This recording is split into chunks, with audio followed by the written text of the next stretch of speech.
If one morning you woke up in a mansion so quiet you could hear the clock tick, but for 12 long years, no one inside had spoken a word, would you be afraid?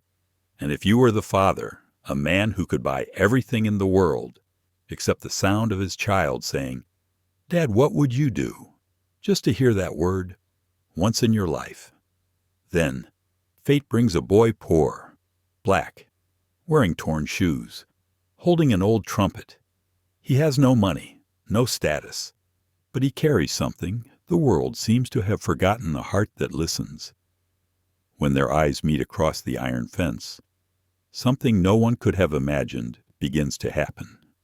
A world of silence starts to sing, and out of loss, love creates a miracle. If you've ever believed that only grand things can change a life, think again, because sometimes just one smile can shift the entire world.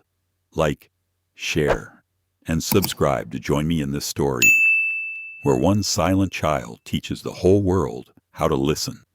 On the western hill of Richmond, Virginia, stands a white mansion over 20,000 square feet of quiet grandeur. High walls, iron gates, a glassy pond that mirrors the sky like a colossal mirror. But there's one thing no one ever sees. Inside that house, silence has ruled for 12 long years. Lila Whitmore was born on a stormy winter night. Her mother died moments after giving birth. Since that day, Lila never cried, never smiled, never spoke.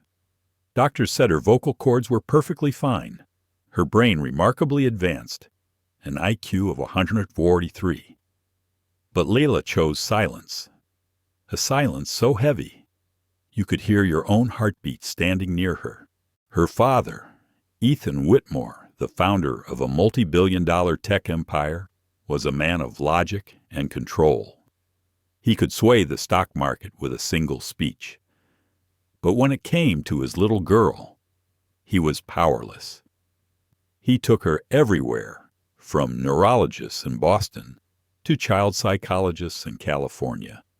He even hired a team of therapists to live in the mansion for 6 months.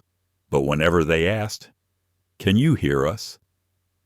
Lila Shed simply look at them with those clear, glassy eyes and turn away.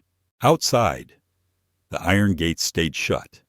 Servants, drivers, security, everyone knew the rule. Do not disturb Miss Lila. She lived in her own world, where sound stopped at the door. Her favorite place was the wooden swing in the rose garden, where she'd watch the leaves fall. Sometimes she wrote in a small leather notebook about the sky, the people passing by, and the mother whose voice she'd never heard. Ethan never stopped trying. Every night, he sat across from her in the massive dining hall, so wide the clinking of silverware echoed like church bells. One evening, he placed an iPad before her loaded with an AI voice that could speak human words. "You can use this to talk, Lila," he said softly. "Just touch it, and it will speak for you." She stared at the screen, then shook her head. No sound came out. Ethan sighed, his eyes heavy with a weight no fortune could lift. That night, as the maid cleared the table, she overheard him whisper, "I can buy anything in this world except the word Dad." Across the room, Lila heard him. She lifted her gaze toward her mother's portrait on the wall. Her eyes, deep as the lake outside, reflected her father's lonely figure. Then she turned away. Not out of hate, but because she didn't yet know how to bridge her world with his. One clear afternoon in March, after the rain had washed the sky clean, Lila stood by the second-floor window. Down in the backyard, where the city's garbage trucks sometimes stopped, she saw a boy, a thin black boy, wearing a faded jacket and worn-out shoes, collecting glass bottles and lining them up neatly. He tapped one with a stick, and the sound rang out bright and pure, like tiny bells. Lila tilted her head. The boy smiled. He waved, A simple, honest smile kind, unjudging. And for the first time in 12 years, Lila looked at someone and did not feel afraid. She stood still. Her heart beat faster, a strange, forgotten rhythm inside her chest. The boy said nothing more, just picked up his bag and walked away down the dirt road. When the iron gate closed behind him, Lila was still there, the thin curtain trembling in her hand. That night, in her notebook, she wrote one single line. The boy by the fence smiled at me. A short sentence, but the first word she had written in over a year. The next morning, Ethan left for New York. Lila returned to the garden. She looked toward the fence, but the boy wasn't there. Only a few glass bottles lay scattered in the sun. She walked over, picked one up, and saw something scratched into the glass with a small knife. "Hello." Lila gripped it tightly, and for the first time in her life, a faint, fragile smile crossed her lips. She didn't know it yet, but in that very moment, when a silent child smiled back at the world, the lives of two people quietly began to change forever. The next morning, as the first rays of sunlight pierced through the oak trees by the Whitmore gates, Lila stood again by the second-floor window. She looked down at the garden behind the mansion, the same place where the strange boy had stood the day before. She hoped to see him again. But the garden was empty now, blanketed only by wild daisies heavy with dew and the earthy scent of rain-soaked soil. She exhaled softly, her breath fogging the glass before fading like a ghost. 4 miles south of Richmond, Malik Johnson woke in a creaking wooden house. The roof leaked when it rained, and the wind whistled through the cracks in the walls, making the room feel colder than it was. He sat up, listening to the faint cough coming from the kitchen. His mother, Ruth Johnson, had once been a nurse at a military hospital, but 2 years ago, a car accident left her unable to walk, bound to long months of treatment. Now, every penny for her medicine depended on Malik, 16 years old. With hands already hardened by work, he did whatever he could, washing dishes, delivering newspapers, collecting bottles and cans, anything that could earn a few spare dollars for her pills. But Malik never complained. He loved music. In his old, ripped backpack, he always carried a cracked plastic trumpet, the only thing his father had left him before dying in an explosion in Afghanistan. His father used to say music's the only thing that can be poor and still be free. Maybe that's why. Whenever Malik felt sad, he'd sit by the window and play raw, imperfect notes filled with hope.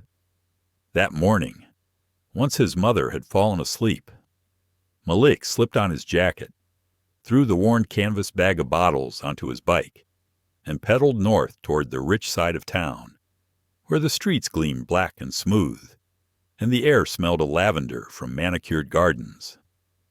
He was used to the wary stares of the wealthy, used to guards shouting, "Hey kid, move along," but he didn't mind.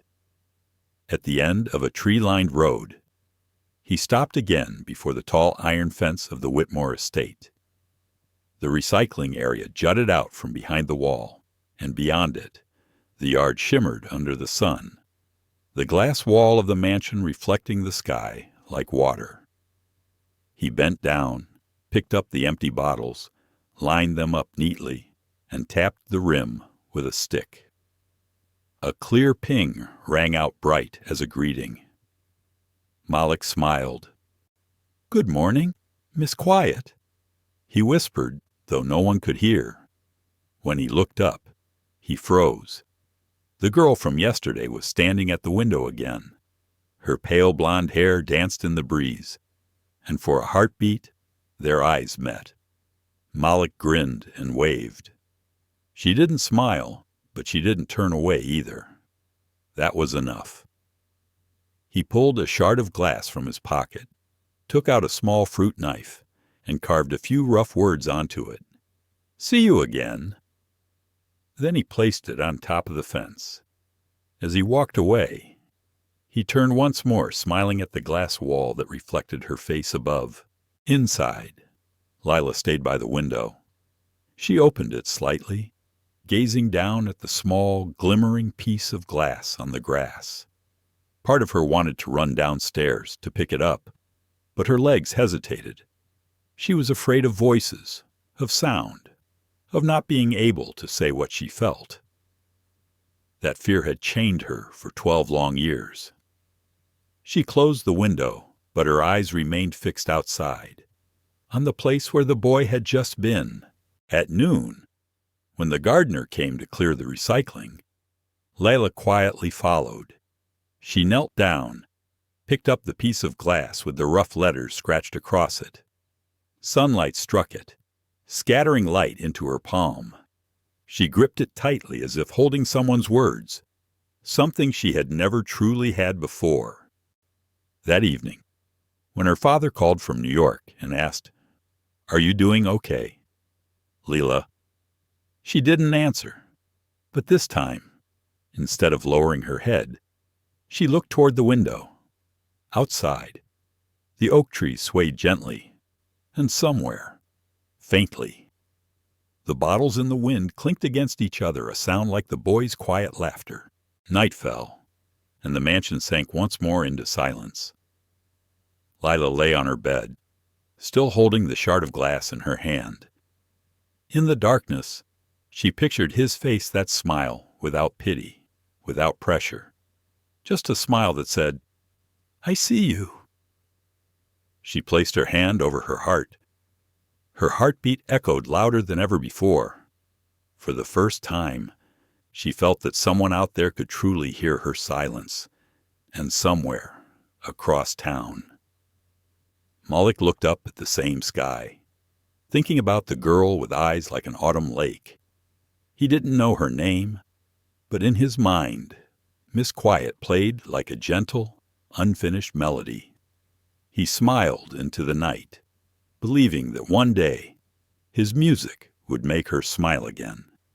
Neither of them knew it yet, but the invisible thread between them had just been tied. Fragile, yes, but strong enough to change both their lives forever. 2 days passed after that second meeting. Each morning, Lila still sat by the window. She didn't know what she was waiting for, only that the sunlight seemed warmer now. The wind through the trees softer than before. Somewhere inside her, she felt something faint, like a gentle knock on a door that had been sealed for 12 years. And then, on the third morning, when the sun was still pale, a familiar figure appeared. Malik, in his faded jacket, dragging a canvas bag full of bottles, walked up to the fence. This time, he didn't go straight to the recycling area. He stopped right by the gate. He looked up and saw Lila at the second-floor window, her eyes bright. He waved, smiling. "Good morning, Miss Quiet," he called softly, then pointed at the bottles, as if to signal something. Lila didn't reply, but she understood. She ran downstairs. For the first time, she stepped out into the garden she had only ever watched from behind the glass. Pebbles crunched beneath her feet.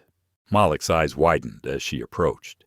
Standing about 10 feet away on the other side of the iron fence, he grinned.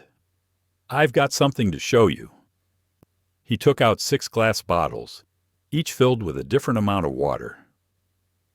He lined them up neatly on the low wall by the fence and began tapping them gently with a spoon. A melody rose bright, trembling, pure a rhythm of glass and wind. "Music from trash," Malik said, laughing. "I call it the Bottle Symphony." Lila tilted her head, her eyes wide. She listened completely still. Those fragile notes slipped through the invisible walls within her, making her chest tremble. The boy didn't know it, but with those few shimmering sounds, He had reached something no doctor or therapist ever could, a flicker of life inside a girl who had known only silence. When the song ended, Malik asked softly, "Do you like it?" Lila hesitated, then nodded. A smile bloomed on his face, simple and bright, like sunlight after rain. From that day on, Malik came every afternoon, timing his visits when the guards changed shifts. He brought bottles, sometimes soda cans, bits of wood to keep rhythm. He played, and sometimes sang not loudly, but enough for the wind to carry it through the fence. His voice was rough but warm, singing about his mother and the tiny dreams he still held on to. Lila sat by the fence, sometimes just watching, sometimes drawing curved lines on the ground with chalk waves of sound. Malik understood. That was how she spoke. "One afternoon," he asked, "why don't you talk Lila froze?" Then, with a small stick, she wrote in the dirt, "No need." Malik looked at the words for a long moment. Then he nodded and said quietly, "Yeah, sometimes silence is a language too." He paused, then added, "But if the day ever comes when you want to speak, I'll be the first to listen." Lila stopped mid-motion. Her eyes lifted. Something in his words had reached the deepest corner of her heart. The next day, it rained lightly. Still, Malik came bringing a sheet of plastic to cover his instruments. He played anyway. And this time, Lila picked up a twig and began to tap along. Malik saw it and laughed. "There you go. Now you're part of the orchestra." She didn't say anything, but her lips curved, just slightly. Inside the mansion, the security cameras captured everything. Ethan Whitmore, newly returned from New York, sat in his office watching the screen. He saw his daughter smile for the first time in 12 years. He went still. The once rigid line of his shoulders softened. He rewound the footage, watching it again and again, afraid the moment might disappear. Inside him, something cracked open, something money had never been able to buy hope. That night, he sat outside Lila's door. He wanted to knock. He wanted to ask, "Sweetheart, who is that boy?" But he couldn't. He was afraid that a single question might send her retreating back into silence. The next morning, after Ethan left for work, Lila returned to the garden. She carried a small piece of paper, folded neatly, and placed it on the fence. When Malik arrived, he saw it, frowned in curiosity, then smiled.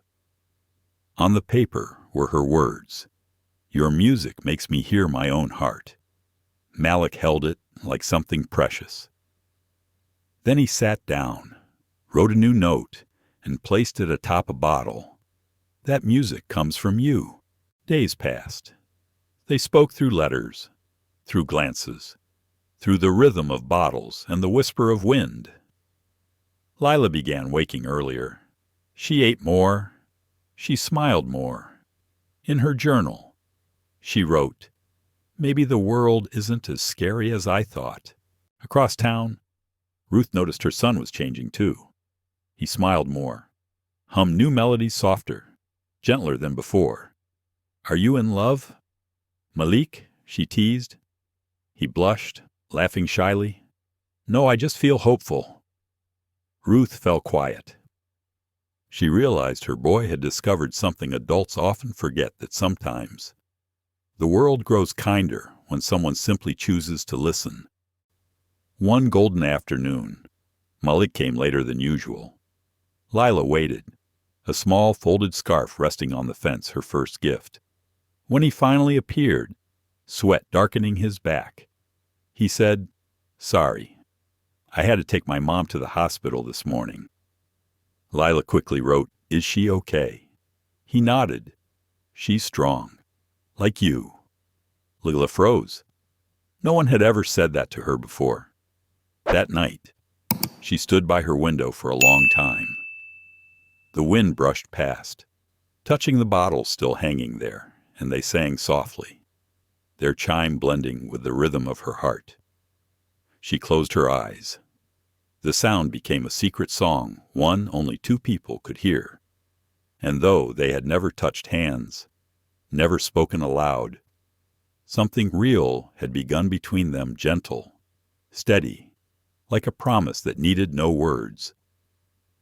The last sunlight of August drifted through the old oak trees, carrying the scent of the coming autumn. Lila sat by the fence, holding a small card with a music note, a gift from Malik. She waited, but today, the sound of the old bicycle never came. The familiar clinking of glass bottles never sang through the air. She stayed there until the sun sank low, until the trees stretched long shadows across the grass, and the hum of crickets filled the silence. Malik didn't come. That night, she lay awake, her chest tight with something new, a feeling she didn't have a name for. Worry. The next morning, she went to the fence again. Still no one. The third day, nothing.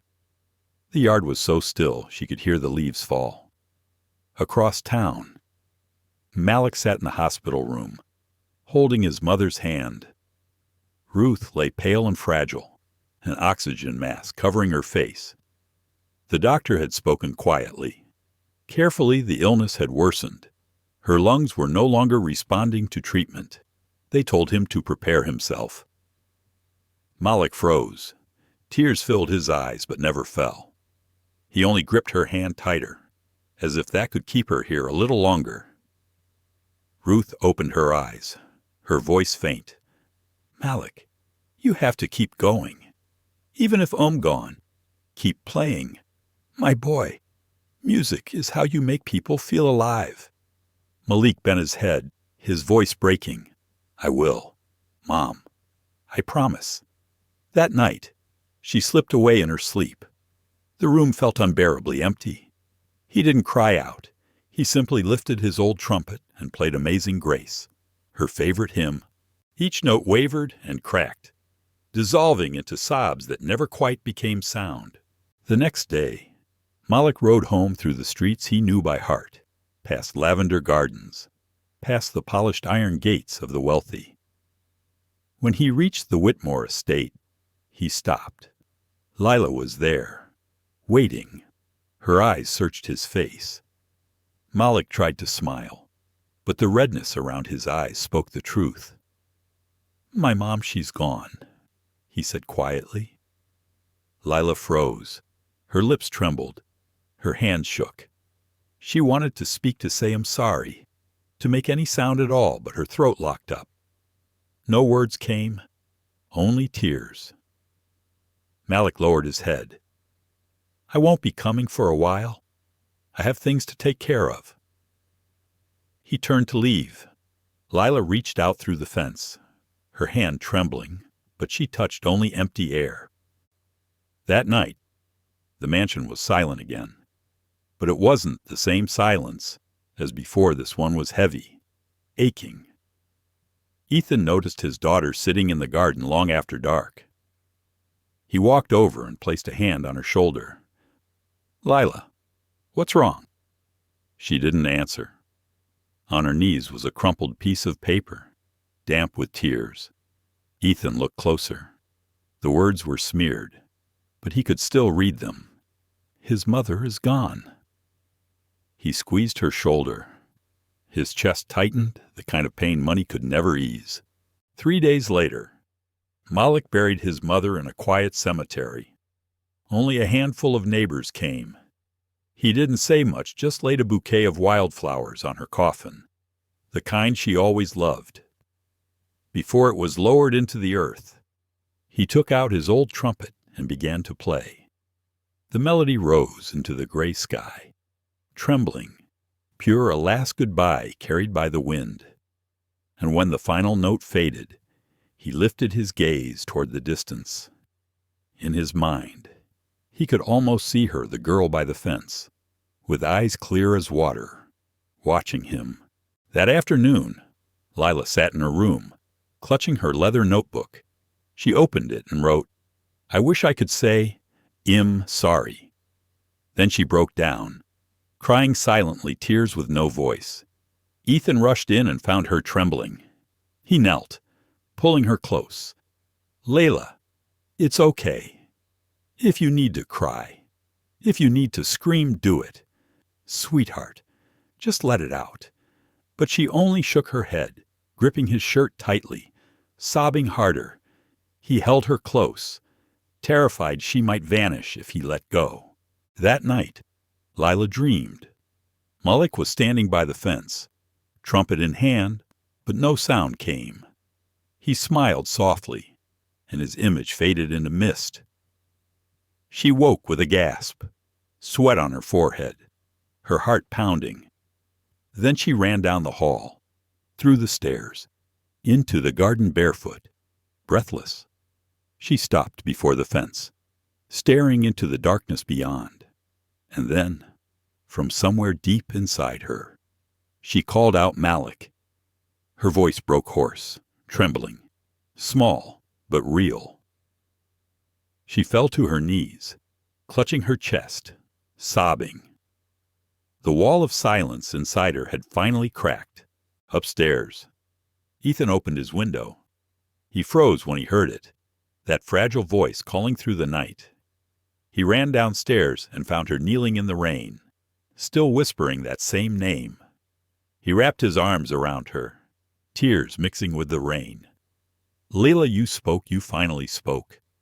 But Layla didn't care about that.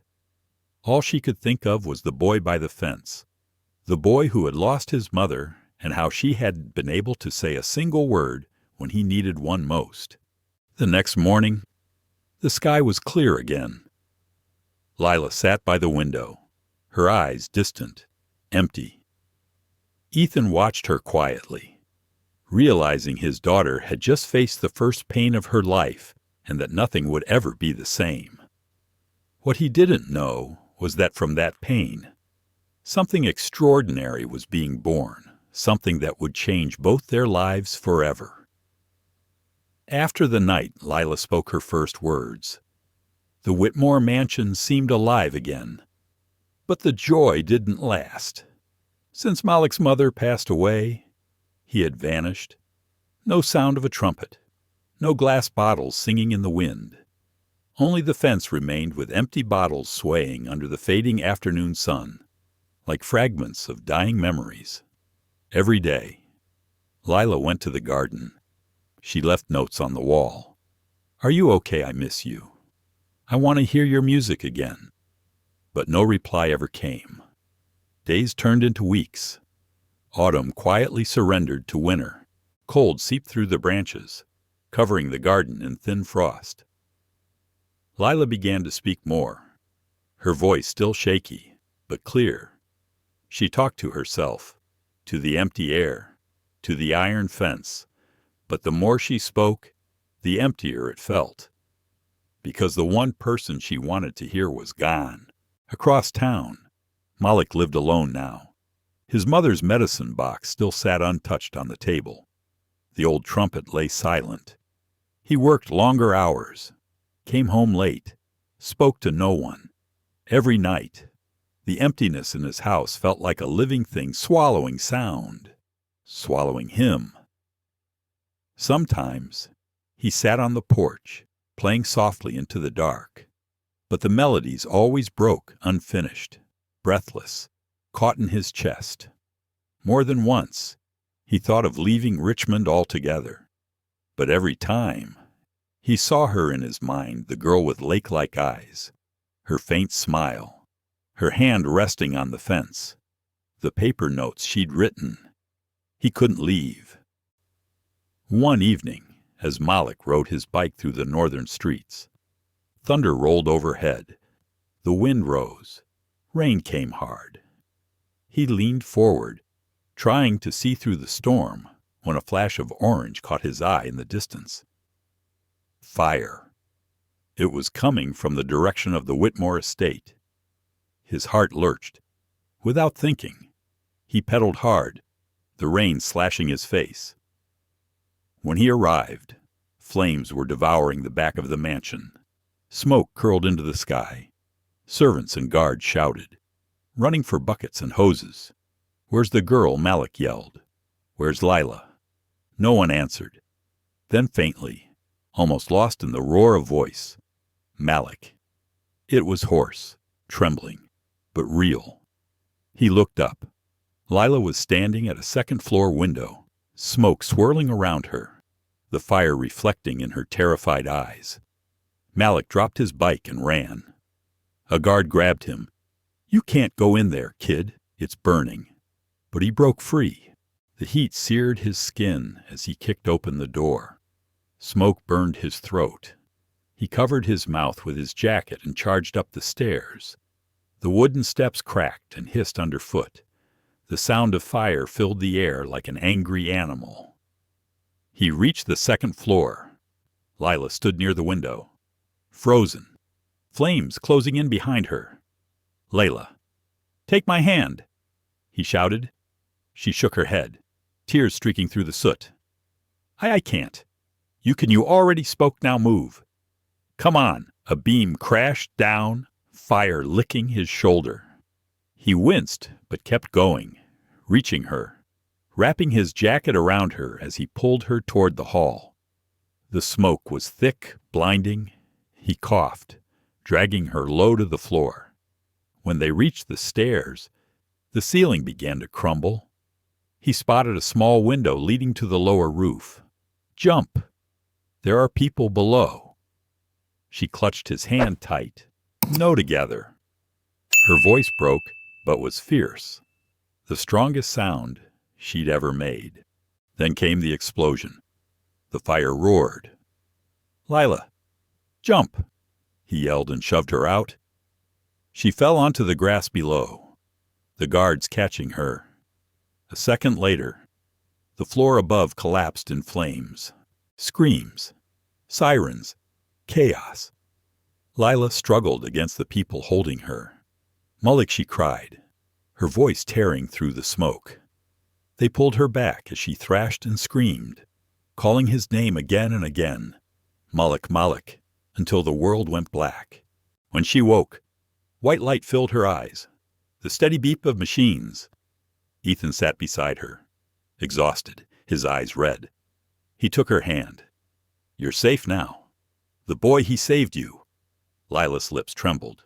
"Malik, where is he?" Ethan looked away, silent, and she understood. Tears streamed down her bandaged hands. Hours later, the police delivered the news. They had found Malik alive, but barely. Severe burns, unconscious, breathing through a ventilator. They said if he hadn't run inside, the fire would have spread faster, and neither of them would have survived. Ethan turned away, his throat tightening. For the first time, the walls between billionaire and poor boy vanished. All that was left was gratitude and awe. That night, Lila went to the recovery ward. Through the glass, she saw Malik lying still wrapped in white bandages, the rise and fall of his chest faint beneath the blanket. She pressed her hand to the window, her voice shaking but clear. "You have to wake up. You taught me how to speak now. Teach me how to live."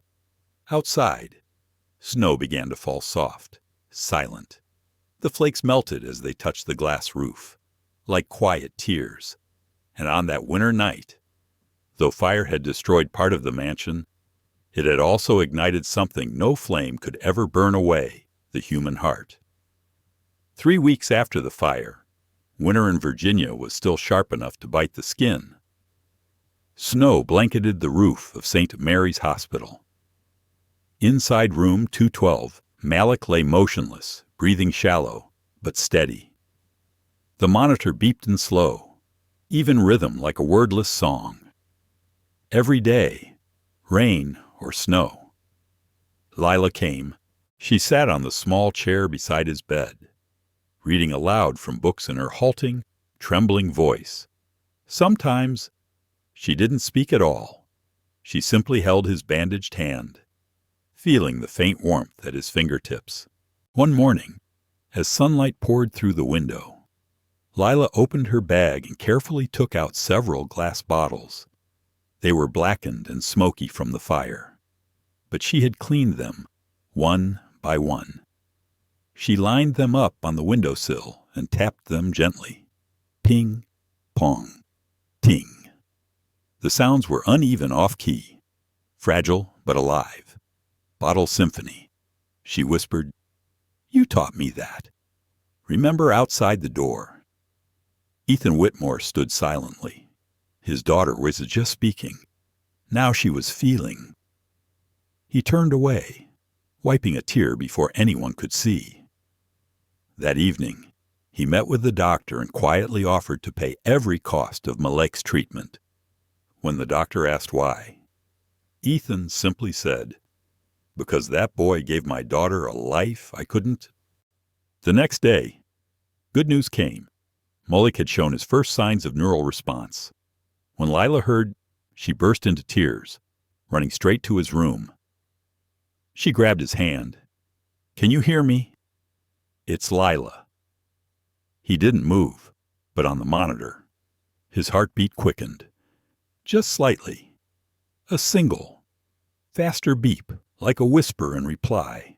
From that day on, she never missed a moment. She told him stories about the new house being rebuilt, about the roses she would plant in the garden. "I'll plant them by the fence," she said softly. "When you wake up, you'll hear the wind move through them like music." He didn't answer, but she believed he could hear. A week later, late at night, the snow fell thick outside. Lila was there again, tapping the bottles, humming softly. Her voice was weak and uneven, but it was real, warm, trembling like a small flame in winter. Then the fingers in her hand moved. She froze, and slowly, those deep brown eyes opened hazy, but alive. Lila gasped, tears streaming down her face. "You're awake, you're really awake." Malik smiled faintly, his lips barely moving. "I hear the music." Lila laughed through her tears. "I played it." "Did you hear it clearly?" He nodded, perfectly. "Just like the first time we met." The door opened. Ethan stepped inside, stopping at the sight of them two fragile lives, holding on to each other. He said nothing at first, then placed a hand on Malik's shoulder. "Thank you," he said quietly, voice trembling. "You didn't just save my daughter. You saved my heart." Malik smiled weakly. "I didn't save anyone, sir." She saved me with her voice. When Malik was finally discharged, sunlight broke through the clouds, a rare winter brightness. The news spread across the state homeless teen saves billionaire's daughter. But neither of them cared. They just wanted to go back to where everything began. The Whitmore garden had been rebuilt. The walls were new, the iron fence replaced, and roses bloomed again red against the pale snow. Malik set his old trumpet on the wooden table. Lila brought a few new glass bottles. They sat side by side, silent for a while. "What do you want to hear?" Malik asked. "My heart," she said, smiling, her voice now steady, rich and warm. He nodded and began to play. A soft, wistful tune filled the air, blending with the delicate notes from her bottles. This time, it wasn't broken or uncertain. It was whole, a real song. The music drifted beyond the fence, over the roses, through the memories of fire and pain, carrying one quiet truth. Sometimes, from ashes and loss, music still finds a way to grow. When the last note faded, Lila looked up at him. "You know," she said slowly, every word clear, "I didn't speak for 12 years, but now I never want to stop, because I want you to hear me." Malik's eyes glistened. He smiled. "And I'll always be listening." That evening, As the sun sank over the snow-covered roses, two souls sat side by side. No promises, no grand words, only silence, and the gentle sound of music rising from the deepest place of all the hearts of those who once knew pain and still chose love. Time moved quickly. 3 years had passed since the fire, and the Whitmore garden was no longer the same.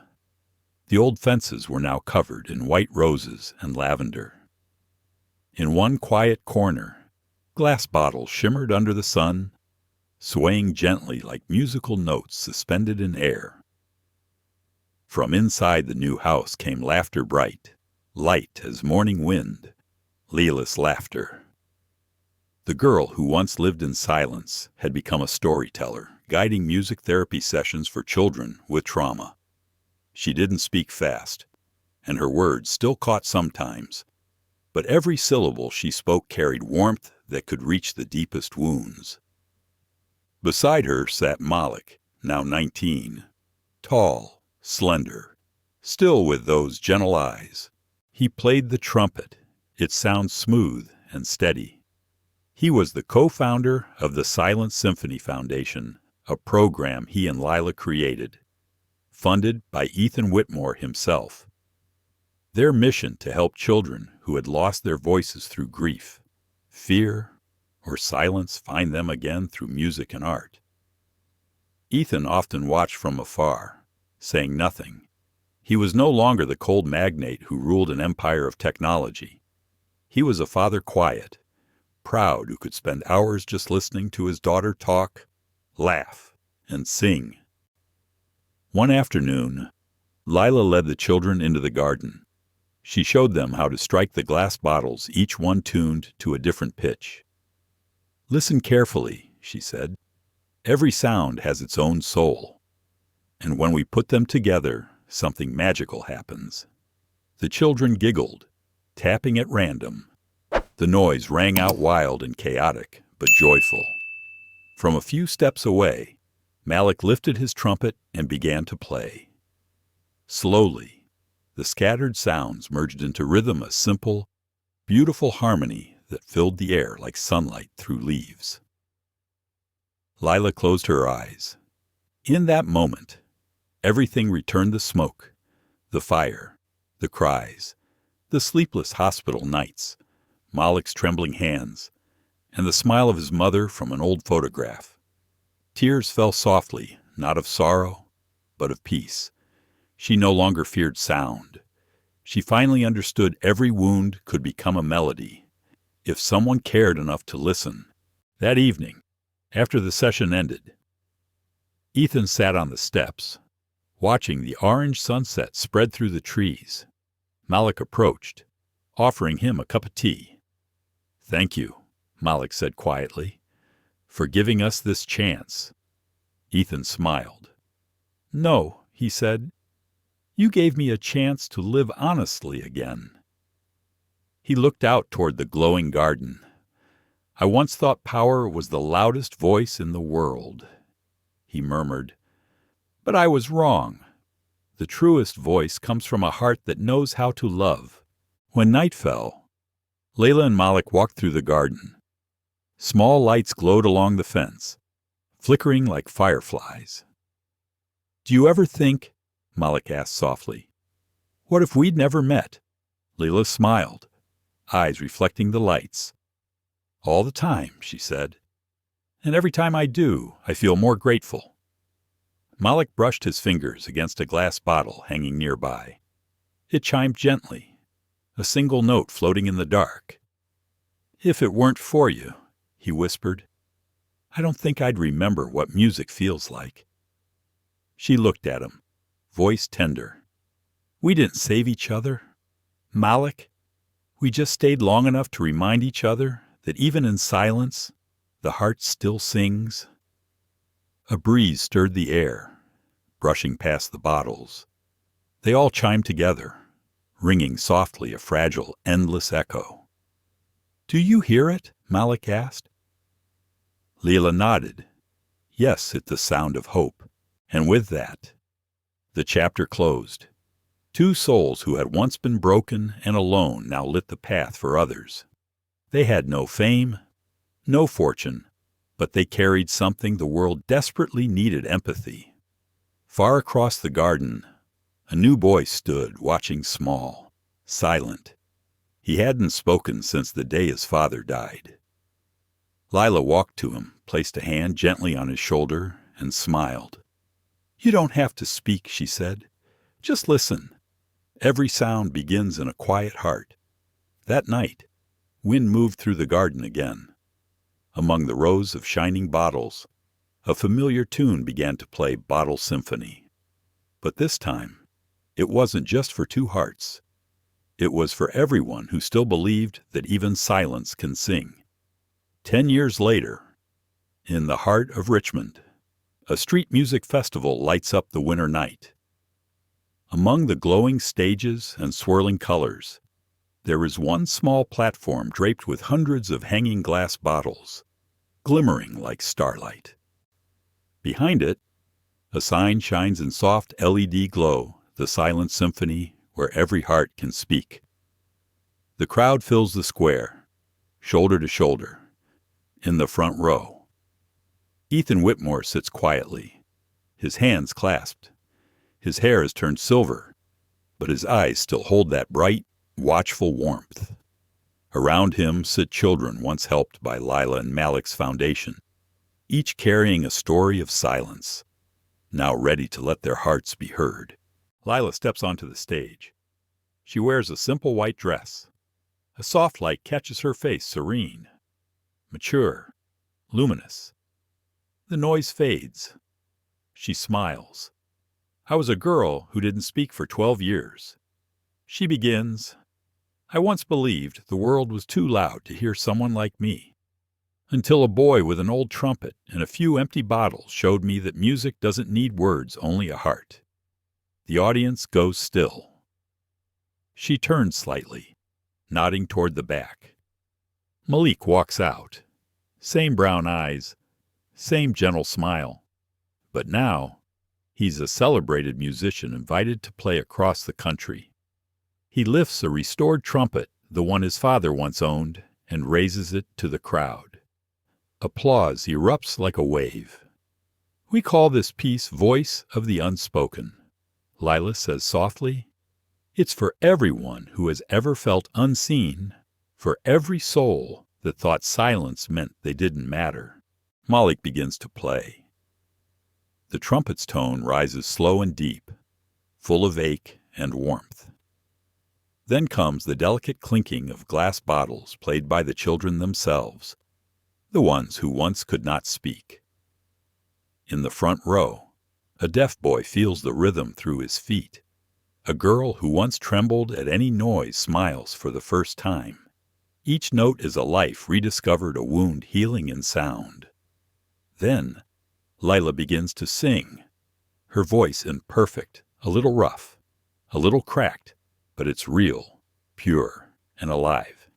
She sings of Malik's mother, of her father, of smoke and rain and loss, and of something greater than all of it, faith. The square falls silent. Some cry. Ethan looks up at his daughter, tears shining in his eyes. He sees not the frightened child who once hid from every sound, but a woman standing beneath the lights, singing hope into the world. When the final note fades, Malik lowers his trumpet. He turns to her. "We did it," he whispers. Lila smiles through the stage lights. "No," she says. "We're still doing it." The audience erupts cheers, applause, laughter through tears. But Lila only looks at Malik, that quiet, grateful look they both know so well, because they understand the miracle was never about who spoke first or who played better. It was about two people who chose to stay and to keep listening even when the world went silent. As the crowd begins to disperse, Ethan steps onto the stage and pulls them both into an embrace. "Thank you," he whispers, voice trembling, "for giving me what money could never buy, the sound of love." Lila leans against him, tears slipping down her cheek. "You know, Dad," she says softly, "when I was little, I thought silence was safe. But I've learned silence is only beautiful when someone chooses to listen." Malik smiles at them, lifts his head toward the night sky. Above, the spotlights catch on the hanging bottles 1,000 tiny stars made of glass. A breeze passes through, and they begin to sing, ping-pong, ting. The sound is fragile, simple, eternal. It mingles with laughter, music, and the quiet tears of thousands below. No one knew it yet, but that night became a symbol for the entire city. From Richmond to the neighborhoods of New Orleans, to schools in the poorest corners of Texas. The silent symphony would spread teaching that when glass touches glass, what we truly hear is the voice of hearts once silent. And somewhere in the wind, as the last echoes fade, a whisper lingers like a blessing carried through time. Music is freedom, and love is the most eternal sound of all. Lila looks up, smiling.